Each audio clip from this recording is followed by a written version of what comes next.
কাজকর্ম করে কাচাকুচি করে কেন জল ঢুকে তো সব ঘরে নোংরা হয়েছিল, ঘরে কাল থেকে পরিষ্কার করেছি। আজকে বিভিন্ন চালের ঘরে তুলে সব কাচাকুচি নেই। আর এই যে কাচাকুচি করে একবারে চান করে ভাবলাম যে পুজোটা করে নিই, তারপরে রান্না দিকে যাবো। আর মেয়েও পরীক্ষা দিতে গেছে, আজকে মেয়ের পরীক্ষা শেষ হবে। চলো এখান থেকে ব্লগটা শুরু করছি, দেখতে পাবো। ব্লগটা নিশ্চয়ই ভালো লাগবে। চলো আমার ঠাকুরঘর থেকে আজকে ব্লগটা শুরু করবো, তারপরে রান্নাবান্না থেকে যাবো। চলো রাখি এখন।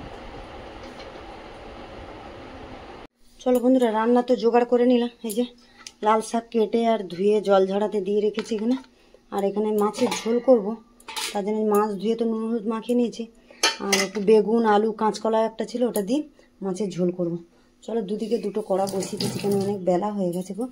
মেয়েও স্কুল থেকে এসে যাবে দুপুরবেলা, এবার টাইমে না, সকালবেলা গেছে তো খিদে পেয়ে যাবে, এসে দুটো ভাত না দিলে হবে না।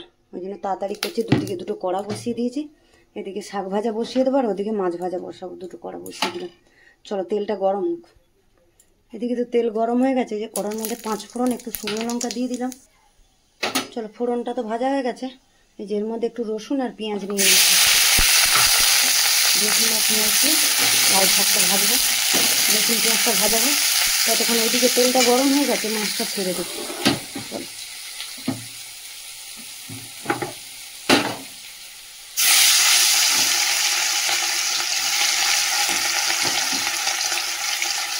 তিনটেই দেবো, 4টে হবে না, সেটা আবার পরেরটা ভাজবো। চলো এদিকে তো মাছটা ভাজা হয়ে গেছে, তুলে নিয়ে বাকি মাছগুলো ভেজে নেব।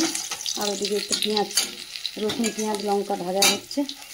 এদিকে তো ছোটো গ্যাসটা একটু সময় লাগে, আর এদিকে তো বড়ো গ্যাসটা তাড়াতাড়ি হয়ে যাচ্ছে। চলো এদিকে তো মাছ ভাজা দিয়ে তুলে দিলাম, আর এদিকে শাকে যে পেঁয়াজ রসুন লঙ্কা সবই ভাজা হয়ে গেছে। আর শাকটা দিয়ে দেবো, ছোটো কড়া করে শাকটা বসালাম, কড়া ভর্তি হয়ে গেছে, এক্ষুনি কমে যাবে। একটু চাপা দিয়ে দিই, নুন দিলেই কমে যাবে। চলো বন্ধুরা, শাকটা তো অনেকটা কমে গেল। এর মধ্যে যে নুন দিয়ে দিচ্ছি পরিমাণ মতন নুন দিয়ে দিলাম। পড়লো খুঁটিটা, হলুদ দিয়ে দিচ্ছি, হলুদ দিয়ে দিলাম। চলো এবারে ঢাকা দিয়ে দেবো, দিলে আস্তে আস্তে সেদ্ধ হয়ে যাবে, ভাজা হয়ে যাবে। ওদিকে মাছটাও ভাজা হয়ে গেছে, মাছটা তুলে এনে তরকারিটা বসাবো। চলো বন্ধুরা, মাছ তো ভেজে তুলে নিলাম। এই যে ফোড়নে দিয়ে দিচ্ছি 5 ফোড়ন তো দিয়ে দিচ্ছি। ওর মধ্যে দিয়ে দিলাম একটা তেজপাতা। ফোড়নটা ভালো হয়ে গেছে, ওর মধ্যে একটুখানি ছোটো একটা পেঁয়াজ দিয়ে দিলাম। একটা ছোট্ট দেখে পেঁয়াজ দিয়ে দিয়েছি, ছোটো ছোটো করে ঝুড়ি করে কেটে।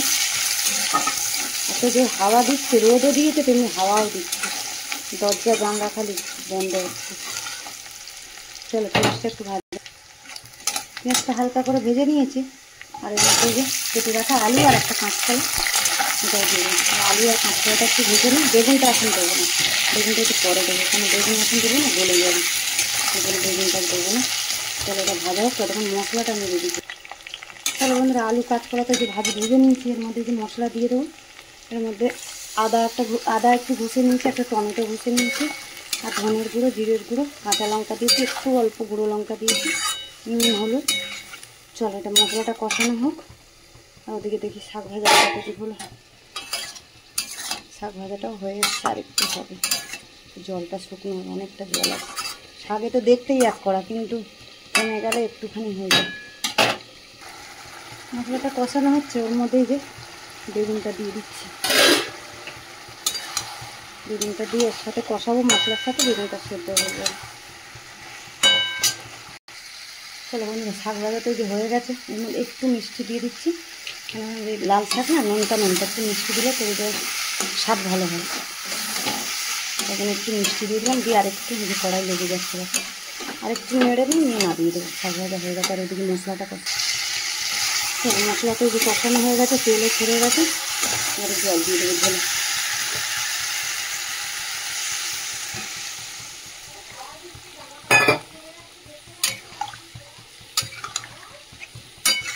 আর একটু জল দেবো, আমি ঝোল করবো তো, সবজিটাও সেদ্ধ হবে, আলু কাঁচকলাটা, আর জল দেবো না। চলো ওদিকে শাক ভাজাটা নামিয়ে দিয়ে ভাতটা বসিয়েছে, ওদিকে ঝোলটা ফুটুক ততক্ষণ। চলো বন্ধুরা, ঝোলের সবজিটা সিদ্ধ হয়ে গেছে। এবারে মাছটা দিয়ে একটু ফোটাবো, দিয়ে ধনে পাতা দেবো। আর কিছু ধোয়ানি, আর ওদিকে তো ভাতের জল বসিয়ে দিয়েছি, ভাতটা হলেই হয়ে যাবে। অন্য সময় তো মেয়ে পরীক্ষা দিয়ে ওই বাড়ি ঢোকে, ওর পীর বাড়ি, কেন টিউশন থাকে। আজকে তো পরীক্ষা শেষ, আর টিউশন নেই, পুজোর এই কদিন ছুটি, তার জন্য পরীক্ষা দিয়ে বাড়ি আসবে সোজা। চলো ওদিকে ভাতের জল বসিয়ে দিয়েছি, মাছের ঝোলটা হলেই ধনে পাতা দিয়ে। চলো বন্ধুরা, মাছের ঝোলটা হয়ে গেছে, আর এই ধনে পাতা দিয়ে নামিয়ে দিন। চলো রান্না বান্না কমপ্লিট, ওদিকে ভাতটা হচ্ছে। চলো এখানে তাহলে ব্লগটা শেষ করছি, দেখা হচ্ছে পরের ব্লগে। চলো টাটা।